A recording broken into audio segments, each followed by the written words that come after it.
नमस्कार मित्रांनो, मी पोल टाकला होता की वॉर 2 या मूवीचा रिव्ह्यू करू का नको. तर बऱ्याच जणांनी सांगितले कर, पण मला रिव्ह्यू म्हणता येणार नाही, रोस्टच केला पाहिजे. असा पिक्चर त्यांनी बनवलाय. अक्षरशः सांगतो, पहिला हाफ बघताना खरंच चांगला वाटतंय आणि दुसरा हाफ बघताना असं वाटतंय की आपण तिकीट का खरेदी केले. इतका बेकार अनुभव आपल्याला तिथे बघायला मिळतो खरं सांगायचं तर.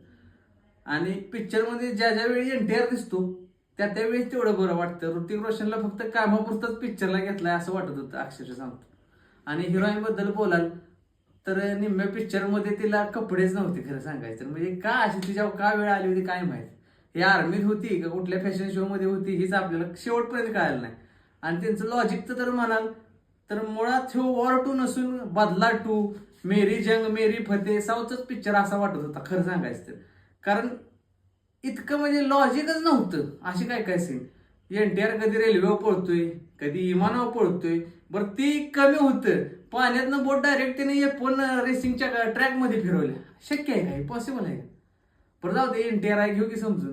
पण ही स्टोरी लिंक करण्यासाठी त्यांनी हाफ नंतर काय करावं, ती 20 मिनिटं त्यांचा फ्लॅशबॅक दाखवण्यातच घालवला. अक्षरशः माझ्या शेजारी दोघं तिघं झोपली.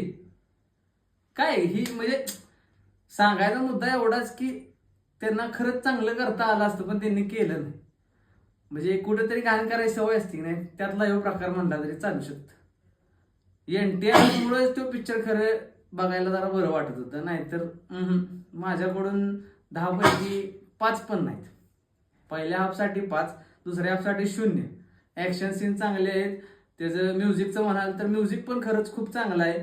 गाणे, ती एकतर गाणं असं केलंय की ती गाणं कशाला केलंय असंच प्रश्न पडतोय.